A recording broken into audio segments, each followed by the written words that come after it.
गया है जिसका हम सभी बेसब्री से इंतज़ार कर रहे थे। मैं माननीय रक्षा मंत्री श्री राजनाथ सिंह जी से अनुरोध करती हूँ कि कृपया शिलान्यास पट्टिका का अनावरण करें। सभी से अनुरोध है, कृपया इस विशेष अवसर के लिए खड़े हो जाएं। ముఖ్య అతిథి మన్యులు రక్షణ మంత్రి శ్రీ రాజ్నాథ్ సింగ్ గారు శంకుస్థాపన పలకని ఆవిష్కరిస్తారు.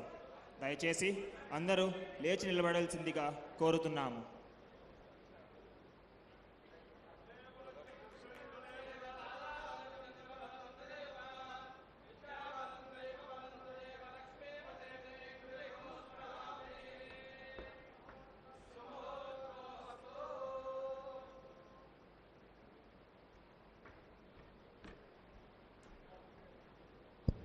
We request everyone to take your respective seats. దయచేసి అందరూ మీ స్థానాల్లో కూర్చోవలసిందిగా కోరుతున్నాము. अब मैं हमारे माननीय रक्षा मंत्री श्री राजनाथ सिंह जी से अनुरोध करती हूँ कि वे सभा को संबोधित करें. ముఖ్య అతిథి మన్యులు రక్షణ మంత్రి రాజ్నాథ్ సింగ్ గారు సభని ఉద్దేశించి మాట్లాడిస్తారు.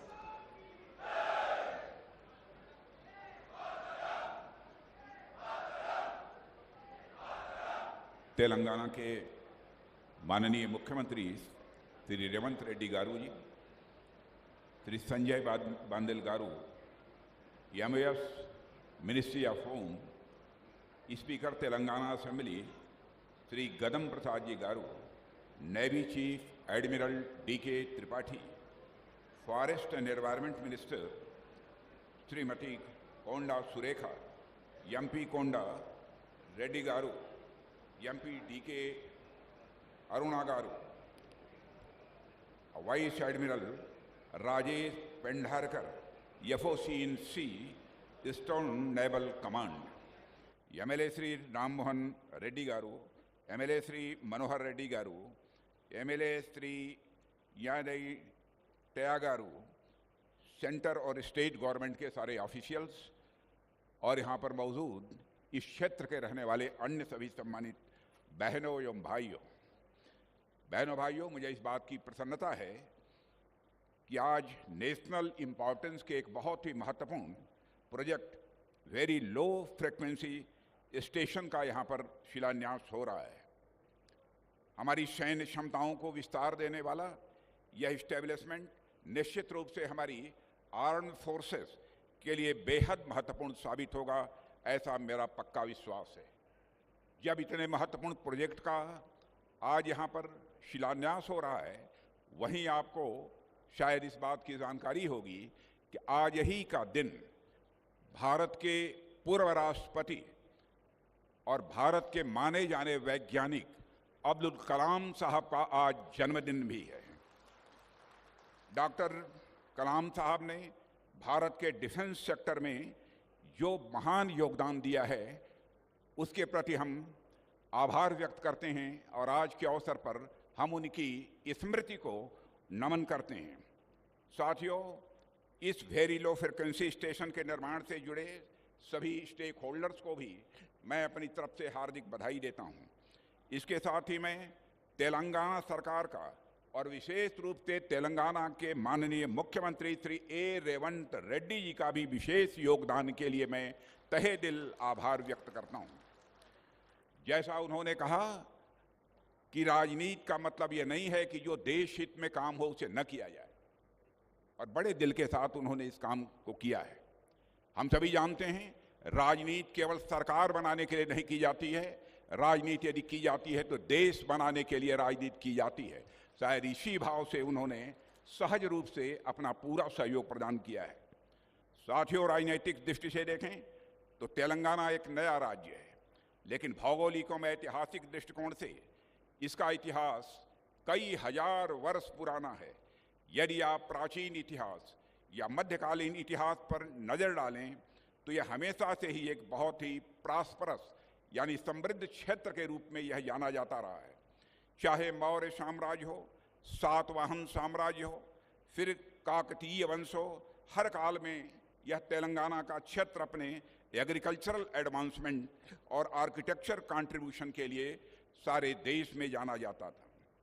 सिर्फ प्राचीन काल ही नहीं, बल्कि मैं मानता हूं कि आधुनिक काल में भी तेलंगाना राज्य राष्ट्र की प्रॉस्पेरिटी में, राष्ट्र की समृद्धि में अपना बहुत बड़ा योगदान देता रहा है। साथियों, प्राचीन काल से लेकर अब तक तेलंगाना की प्रॉस्पेरिटी के पीछे मैं सिर्फ और सिर्फ एक ही कारण देख पाता हूं, और वह है यहाँ के लोगों की कड़ी मेहनत, यहाँ के लोगों का कड़ा परिश्रम। मुझे कई मौकों पर तेलंगाना आने का अवसर मिलता रहता है और यहाँ के लोगों से बातचीत करने का भी अवसर मिलता रहता है। इसके अलावा रक्षा मंत्रालय में या फिर आर्म्ड फोर्सेस में भी तेलंगाना के कई अधिकारियों से मुझे बातचीत करने का समय समय पर अवसर मिलता रहता है। तो मैं उनमें एक चीज जरूर देखता हूं, वह देखता हूं उनकी हार्ड वर्किंग, उनकी कड़ी मेहनत। इस क्षेत्र के लोगों के अंदर काम करने के प्रति गजब की कर्मठता देखने को मिलती है, इसलिए इस क्षेत्र के लोग भी अभिनंदन के पात्र हैं। मैं मुख्यमंत्री श्रीमान रेवंत रेड्डी जी से कहना चाहूँगा कि आप बड़े भाग्यशाली हैं कि आप इतने मेहनती लोगों का प्रतिनिधित्व कर रहे हैं और आप यहाँ के मुख्यमंत्री हैं। साथियों, जब यह वेरी लो फ्रिक्वेंसी स्टेशन अपने निर्माण के बाद यह काम करना प्रारंभ कर देगा, यानी जब फंक्शनल हो जाएगा, तो हमारे मैरीटाइम फोर्सेज के लिए अनेक दृष्टि से यह बहुत ही महत्वपूर्ण सिद्ध होगा। मेरी नज़र में इस प्रकार के हाई टेक इंफ्रास्ट्रक्चर सिर्फ एक मिलिट्री इस्टेब्लिशमेंट ही नहीं होते, बल्कि इनका स्ट्रेटजिक रोल, रणनीतिक भूमिका इन्हें नेशनल इम्पॉर्टेंस का स्वाभाविक रूप से दर्जा देती है।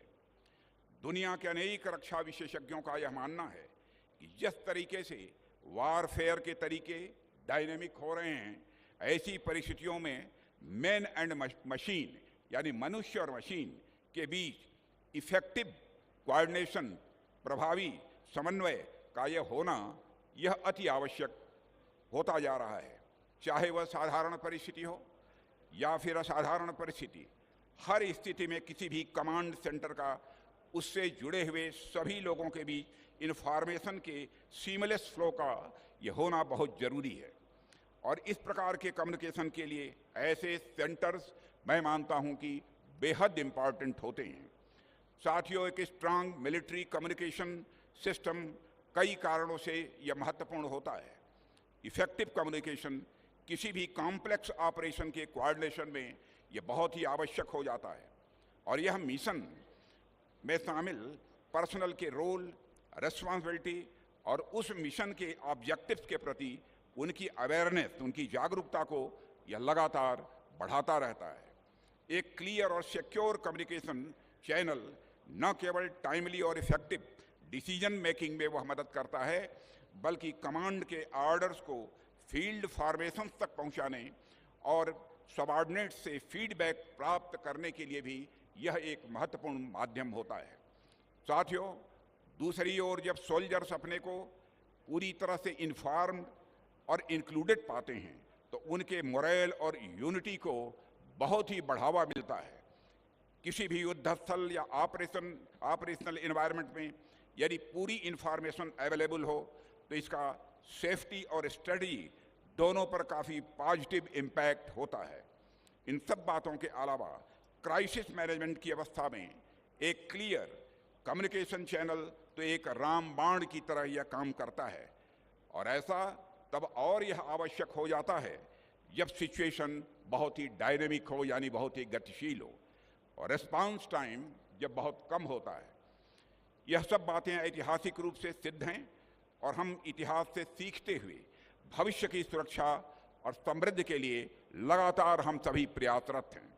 साथियों, कम्युनिकेशन के महत्व को जब मैं ऐतिहासिक रूप से सिद्ध कह रहा हूं, तो यह ऐतिहासिक कहने का मेरा मतलब मानव सभ्यता के प्रारंभ से ही है। मानव इतिहास के पन्नों को आप पलटें तो आप यह पाएंगे कि पूरी मानव सभ्यता का जो इवोल्यूशन हुआ है, जो विकास हुआ है, वह एक तरह से कम्युनिकेशन और इवोल्यूशन के आधार पर हुआ है। जब भाषा का आविष्कार नहीं हुआ था, तब भी मानव किसी न किसी माध्यम से आपस में कम्युनिकेट करता था, यानी एक दूसरे से बातचीत करता था किसी न किसी माध्यम से। आपने देखा होगा कि भीमबेटका जैसे अनेक प्राचीन स्थलों पर आदि मानव के द्वारा ऐसे चित्र बनाए गए हैं जिसमें वह इशारों के माध्यम से कुछ कहना चाहते हैं। यह इशारों के माध्यम से कुछ कहना कम्युनिकेशन का ही एक उदाहरण है। धीरे धीरे सभ्यता का विकास हुआ तो मानव ने कम्युनिकेशन के सिस्टम को और डेवलप किया और भाषा का आविष्कार हुआ, फिर लेखन प्रणाली का विकास हुआ। उसके बाद एक जगह से दूसरी जगह तक मैसेज को पहुंचाने के लिए कबूतरों का भी इस्तेमाल किया जाने लगा, घोड़ों का भी इस्तेमाल किया जाने लगा एक स्थान से दूसरे स्थान को संदेश भेजने के लिए। आधुनिक युग में यदि हम देखें तो संदेश पहुंचाने के लिए पोस्ट सिस्टम का यूज किया जाने लगा। किसी राज्य के अंदर या किसी देश के अंदर या फिर एक देश से दूसरे देश में भी चिट्ठियों का आदान प्रदान, लेटर्स का आदान प्रदान यह किया जाने लगा। आपस में भी कुछ लोग, आप में से भी यहाँ पर कुछ लोग होंगे जिन्होंने ब्लू कलर में आने वाले इनलैंड लेटर्स, अंतर्देशीय पत्र को आपने देखा होगा। पहले उसका भी प्रयोग किया जाता था। हमारे यहाँ तो दुनिया की वन ऑफ द ओल्डेस्ट, सबसे पुरानी और वन ऑफ द लार्जेस्ट, बड़ी डाक व्यवस्था, पोस्टल सिस्टम अभी भी पाई जाती है। दुनिया में और किसी देश में नहीं है। इसके अलावा समय के साथ साथ फैक्स मशीनों के माध्यम से भी सूचनाओं को तुरंत भेजने का इंतजाम किया गया। उसके बाद इंटरनेट का जमाना आया तो कम्युनिकेशन का यह माध्यम ईमेल तक पहुंच गया और आज तो हम इतने अधिक डेवलप्ड युग में जी रहे हैं, डेवलप्ड एरा में जी रहे हैं कि हम व्हाट्सएप, टेलीग्राम और अन्य माध्यमों से खुद ही जो इन्फॉर्मेशन जिसके पास भेजना चाहते हैं उसके पास कुछ सेकंड्स में ही भेज पा रहे हैं। साथियों, आज हमने अपने कम्युनिकेशन के साधनों को इतना विकसित कर लिया है कि हम स्पेस में सैटेलाइट भेज रहे हैं। उसके माध्यम से दुनिया के एक कोने में बैठा हुआ आदमी दुनिया के दूसरे कोने में बैठे हुए आदमी से न सिर्फ बात कर सकता है बल्कि उससे लाइव भी देख सकता है। आज से कुछ दशक पहले जो चीज़ कल्पना लगती थी आज वह सच्चाई बन गई है, यथार्थ बन गई है और ऐसा सिर्फ और सिर्फ कम्युनिकेशन के दम पर ही यह संभव हो पाया है। कहाँ तो मानव पहले अपने घर परिवार और गांव तक सीमित रहता था और कहाँ आज हम देश दुनिया की खबरों को अपनी जेब में लेकर घूमते हैं। इतनी बड़ी प्रगति सारे भारत में ही नहीं सारे विश्व में हुई है। साथियों, कम्युनिकेशन के इतिहास में यदि हम पिछले 1-2 दशकों पर नजर डालें तो इस दौरान जो प्रोग्रेस हुई है अब तक की सारी प्रोग्रेस पर यह भारी पड़ती है। कम्युनिकेशन में जब एडवांस टेक्नोलॉजी का रोल कहीं ज़्यादा बढ़ गया है।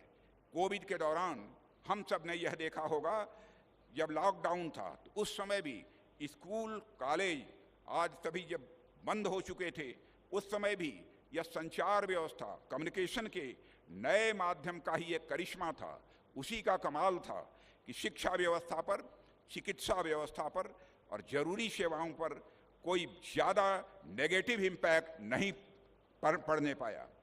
टेली एजुकेशन के माध्यम से विद्यार्थी घर बैठे शिक्षकों से ज्ञान प्राप्त करते रहे और इसके अलावा डॉक्टर से सलाह मशविरा करने के लिए भी टेली कंसल्टेशन की प्रणाली भी काम में लाई जाती रही है। यह कम्युनिकेशन की ही भूमिका है साथियों कि अब हम सिर्फ आपस में ही नहीं बल्कि इंटरनेशनल लेवल पर भी इंफॉर्मेशन का आदान प्रदान कर रहे हैं। साथियों, आज हम जिस वेरी लो फ्रिक्वेंसी स्टेशन की स्थापना करने जा रहे हैं यह हमारे मैरीटाइम फोर्सेस के लिए कम्युनिकेशन स्थापित करने की कड़ी में हमारा एक बहुत ही महत्वपूर्ण प्रयास है और ये हमारी आर्म्ड फोर्सेस के कमांड सेंटर्स के साथ समुद्र में तैनात हमारी शिप्स और सबमरीन्स के बीच एक स्ट्रांग और रियल टाइम कम्युनिकेशन यह डेवलप करेगा और यह स्टेशन हमारे मैरीटाइम इंटरेस्ट को सिक्योर करने की इसी विजन के साथ, इसी दृष्टिकोण के साथ बनाया जा रहा है। साथियों, कई बार हमारे पास इक्विपमेंट भले ही ज़्यादा हों, मैन पावर भले ही ज़्यादा हो, लेकिन उस स्थिति में भी अगर हमारे पास सटीक सूचना नहीं है, सटीक इन्फॉर्मेशन नहीं है और हमारे बाकी के सेंटर्स के साथ हमारा अच्छा कम्युनिकेशन नहीं है तो हमारे लिए निर्णय लेने में बड़ी दुविधा उत्पन्न होती है। मेरे कहने का अर्थ यह है कि एक सिक्योर और रियल टाइम कम्युनिकेशन का न होना हार और जीत के बीच एक निर्णायक फैक्टर साबित हो सकता है। इसलिए इस वेरी लो फ्रीक्वेंसी स्टेशन का महत्व है। साथियों, हमारे पास रियल टाइम कम्युनिकेशन न हो तो लाख एसेट्स होने के बावजूद हम बढ़त हासिल किसी भी सूरत में नहीं कर सकते हैं। इसलिए मैं समझता हूं कि हमारे कम्युनिकेशन सिस्टम का मजबूत होना उतना ही इम्पॉर्टेंट है जितना इम्पॉर्टेंट हमारे लिए मिलिट्री इक्विपमेंट का होना है। साथियों, आज हमारी नेवी के पास बड़ी संख्या में शिप्स हैं। मैं नंबर नहीं बतलाना चाहता हूं, बड़ी संख्या में हमारी नेवी के पास इस समय शिप्स हैं। इसके अलावा भी ऐसे अनेक प्लेटफॉर्म्स हैं जो डीप सी गहरे समुद्र में कार्यरत हैं। भारतीय नौसेना के अनेक जहाज व अन्य प्लेटफॉर्म पूरे इंडो पैसिफिक रीजन में फैले हुए हैं। भारत और हमारी नौसेना का स्फीयर ऑफ इंटरेस्ट पूरे इंडो पैसिफिक रीजन में ईस्ट से मलक्का स्ट्रेट से वेस्ट में गल्फ ऑफ एडन और पर्शियन गल्फ और अफ्रीका के ईस्ट कोस्ट तक फैला हुआ है। हिंद महासागर क्षेत्र में तो हमारी भारतीय नौसेना फर्स्ट रेस्पॉन्डर और नेट सिक्योरिटी पार्टनर के रूप में उभर कर आई है। एक और महत्वपूर्ण बात पिछले कुछ वर्षों से तेजी से देखी जा रही है मेरे साथियों। आज दुनिया के लगभग सभी बड़े देशों का ध्यान मैरीटाइम रिसोर्सेज की ओर जा रहा है। आज कई मिनरल्स, कई रेयर अर्थ इत्यादि जो समुद्र के अंदर पाए जाते हैं, इन मैरीन रिसोर्सेज को प्राप्त करने के लिए दुनिया के बड़े बड़े पावर्स हिंद महासागर क्षेत्र में आने के लिए होड़ लगा रखी है। तो चाहे वह व्यावसायिक दृष्टि से हो या फिर सिक्योरिटी का दृष्टिकोण हो, हर दृष्टि से हमारी नौसेना के लिए यह अत्यंत महत्वपूर्ण हो जाता है कि वह अपने आप को लगातार मजबूत बनाए और इस क्रम में उसके कम्युनिकेशन सिस्टम का मजबूत होना यह और अधिक आवश्यक हो जाता है। साथियों, इतिहास भी इस बात का गवाह है कि जिस भी देश ने दुनिया में अपनी विशेष पहचान बनाई है, जो शक्तिशाली बने हैं, उन्होंने एक समय में समुद्र पर डोमिनेट जरूर किया है और फ्रांसीसियों, पुर्तगालियों और अंग्रेजों ने समुद्र में अपना इफेक्टिव प्रेजेंस इन लोगों ने दर्ज कराई है। इस स्ट्रेटेजिक डोमिनेशन तथा रिसोर्सेज के कंपटीशन में अगर भारत को अपना इंटरेस्ट सिक्योर करना है तो हमारे पास प्लेटफॉर्म्स और इक्विपमेंट्स का यह होना तो जरूरी है ही, परंतु इसके साथ साथ कम्युनिकेशन सिस्टम का भी एक मजबूत होना यह बहुत ही आवश्यक है। इसीलिए यह वेरी लो फ्रीक्वेंसी, आज इसका जो यहाँ पर शिलान्यास हुआ है उसका एक महत्व है। एक मजबूत कम्युनिकेशन ही हमें मजबूत डीप सी फोर्स बने रहने में सहायता प्रदान करता है। साथियों, आप लोग में से शायद कुछ अवगत होंगे कि अभी तक भारतीय नौसेना 30 साल से ज़्यादा पुराने INS कट्टा बोमन के माध्यम से ही डीप सी में अपने प्लेटफॉर्म्स के साथ कम्युनिकेशन इस्टेब्लिश करती आ रही है। लेकिन जैसे जैसे टेक्नोलॉजी और आधुनिक होती जा रही है, मॉडर्न होती जा रही है, वैसे वैसे एक नए वेरी लो फ्रीक्वेंसी स्टेशन की ज़रूरत को महसूस किया जाने लगा था। यह वेरी लो फ्रीक्वेंसी स्टेशन हमारी नौसेना की इस आवश्यकता को पूरा करेगा, ऐसा मेरा पक्का विश्वास है। यह पूरी तरह मॉडर्न टेक्नोलॉजी पर आधारित होगा। यह न सिर्फ हमारी वर्तमान ज़रूरतों को पूरा करेगा, बल्कि आने वाले समय में भी टेक्नोलॉजिकल दृष्टिकोण से, तकनीकी दृष्टिकोण से भारतीय नौसेना को तथा हमारे मैरीटाइम फोर्स को और अधिक मजबूती प्रदान करेगा।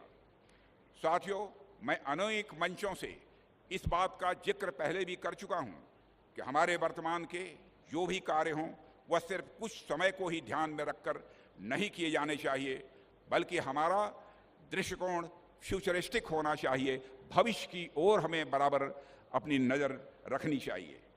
सरकार में भले ही 5 साल के लिए सरकारें चुनी जाती हैं, लेकिन सरकारों का दृष्टिकोण सिर्फ 5 वर्ष का नहीं होना चाहिए, बल्कि आने वाले कई दशकों का होना चाहिए। शायद इसी सोच के आधार पर यहाँ के मुख्यमंत्री रेवंत रेड्डी जी ने इस लैंड को प्रोवाइड करने में बहुत महत्वपूर्ण भूमिका निभाई है। ठीक उसी प्रकार टेक्नोलॉजी के क्षेत्र में भी हम यदि कोई स्टेशन या फिर कोई मिलिट्री स्टैब्लिशमेंट स्थापित करते हैं तो उसको हम सिर्फ कुछ समय के लिए ध्यान में रखते हुए इस्टेब्लिश नहीं करने चाहिए, बल्कि हमें इस बात का ध्यान रखना चाहिए साथियों कि आने वाले कई डिकेड्स तक, कई दशकों तक किस प्रकार से वह हमारी मिलिट्री स्ट्रेंथ, हमारी सेना की ताकत को अपनी सेवाएं वह दे पाए। मुझे पूरा विश्वास है कि हमारा यह वेरी लो फ्रिक्वेंसी स्टेशन हमारी उस योजना के अनुसार काम करेगा और आने वाले कई डिकेड्स तक, कई दशकों तक हमें सिक्योर और रियल टाइम कम्युनिकेशन यह प्रदान करेगा। साथियों, सरकार भारतीय नौसेना को लगातार और भी ज़्यादा मजबूत बनाने के लिए पूरी तरह से कमिटेड है तथा उसके लिए जो भी आवश्यक कदम होगा वह उठाने के लिए भी हम सब पूरी तरह से तैयार हैं। हम अपनी नौसेना को लगातार अत्याधुनिक और आत्मनिर्भर बना रहे हैं। और साथियों, मैं इस मंच के माध्यम से एक और बात का यहाँ पर आप सबके बीच जिक्र करना चाहूँगा।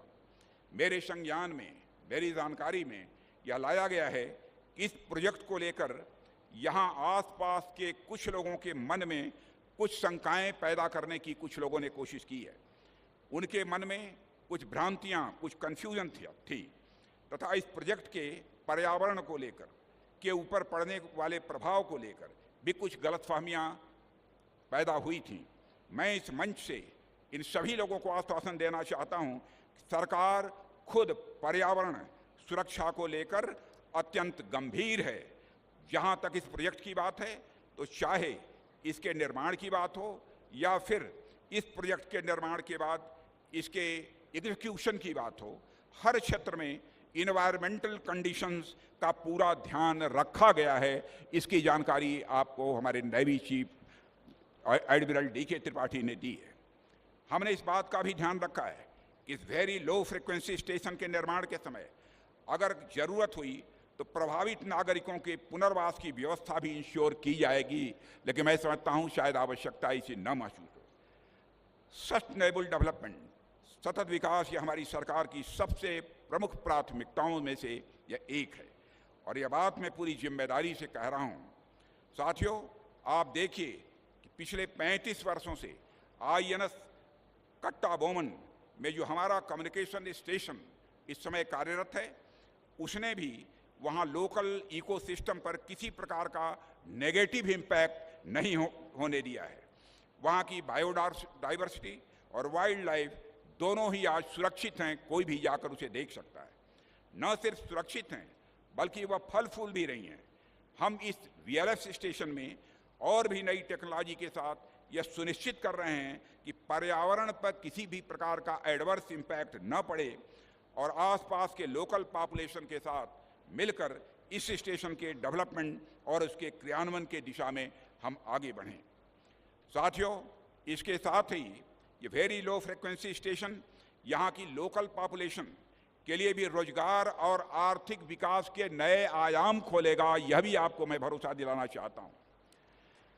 इसके निर्माण के दौरान तो यहाँ आसपास के क्षेत्र के जो स्किल्ड यानी कुशल और अनस्किल्ड जो अकुशल हैं को रोजगार तो मिलेगा ही, रोजगार भी मिलेगा और लेकिन निर्माण के उपरांत जब यह स्टेशन कार्य करने लगेगा उस समय भी यहाँ आसपास के लोगों के लिए रोजगार की, एम्प्लॉयमेंट की पर्याप्त संभावनाएं मौजूद रहेंगी। मैं सभी क्षेत्रवासियों को आश्वस्त करना चाहता हूँ।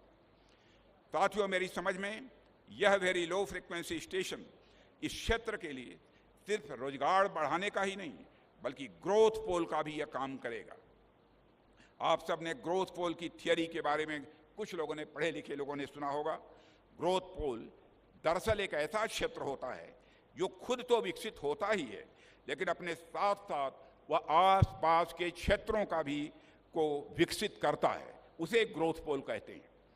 इस क्षेत्र में बन रहा यह वेरी लो फ्रिक्वेंसी स्टेशन उसी ग्रोथ पोल की तरह आसपास के क्षेत्र में भी इकोनॉमिक डेवलपमेंट यानी आर्थिक विकास को और अधिक गति प्रदान करेगा। साथियों, इस प्रोजेक्ट को कल्पना से कागज पर और कागज से जमीन पर उतारना आसान काम नहीं था। इसकी प्लानिंग, इसकी तरह तरह की क्लियरेंसेस, कॉन्ट्रैक्ट्स और अनेक प्रकार के कार्यों में केंद्र सरकार से लेकर राज्य सरकार के लीडर्स और अधिकारियों और यहाँ की जनता का जो मुझे सहयोग प्राप्त हुआ है, उसके लिए मैं आप सभी के प्रति आभार व्यक्त करता हूँ। आप सभी को मैं धन्यवाद देता हूँ। मैं यहाँ की लोकल कम्युनिटी का, यहाँ रहने वाले लोगों का विशेष आभार व्यक्त करता हूँ, क्योंकि आपके सहयोग और आशीर्वाद के बिना यह प्रोजेक्ट किसी भी सूरत में पूरा नहीं हो सकता था।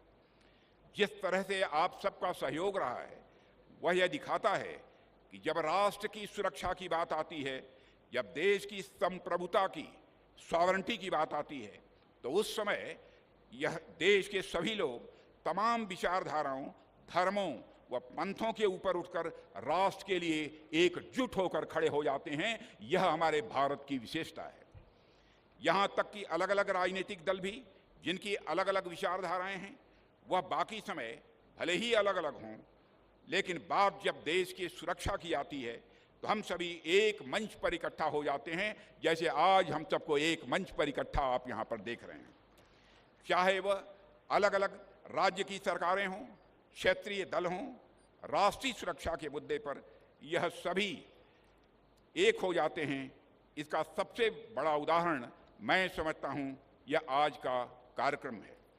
साथियों, अंग्रेजी में एक कहावत है, जो लोग अंग्रेजी पढ़े होंगे उनको जानकारी होगी, a good navy is not a provocation to war but a surety of peace. हमारी इंडियन नेवी भी बे आप बंगाल समेत पूरे इंडियन ओशन रीजन में शांति की सबसे बड़ी गारंटी है, यह मैं दावे के साथ मैं कह सकता हूं। भारत की मैरीटाइम बाउंड्रीज जिन देशों से लगती है, उन्हें यह समझना चाहिए कि मैरीटाइम सिक्योरिटी एक कलेक्टिव इफोर्ट, सामूहिक प्रयास है। बाहरी शक्तियों को अपने घर के दरवाजे पर बुलाना और बिठाना उस यूनिटी ऑफ इफोर्ट को चोट पहुंचाता है। बे ऑफ बंगाल और इंडियन ओशन रीजन में शांति और व्यवस्था बनाए रखना हम सबकी यह टॉप प्रायोरिटी होनी चाहिए। भारत के इस प्रयास में सभी फ्रेंडली कंट्री के साथ जरूरी है, क्योंकि यदि एक भी देश छूटा तो समझिए हमारा राष्ट्र का सुरक्षा चक्र टूटा। भारत तोड़ने में नहीं बल्कि सबको जोड़ने में विश्वास रखता है। इसलिए हम लोग हर तरीके से सभी हमारी फ्रेंडली कंट्रीज, मित्र पड़ोसी देशों के साथ लेने के लिए हर संभव कदम उठा रहे हैं। साथियों, अंत में मैं इस कार्यक्रम में उपस्थित सभी लोगों को एक बार फिर से इस वेरी लो फ्रीक्वेंसी स्टेशन के शिलान्यास की हार्दिक शुभकामनाएं देता हूं। मैं भारतीय नौसेना और तेलंगाना सरकार को भी इस प्रोजेक्ट की शुरुआत करने की हार्दिक बधाई देता हूं और आभार भी व्यक्त करता हूं। आपने मुझे यहाँ आमंत्रित किया, अपनी तरफ से कुछ बातें करने का अवसर दिया, इसके लिए भी आप सबको धन्यवाद देते हुए और पुनः इस बड़े प्रोजेक्ट की जो यहाँ शुरुआत हो रही है उसके लिए आपको बधाई देते हुए अपना निवेदन समाप्त करता हूँ। आप सबको बहुत बहुत धन्यवाद।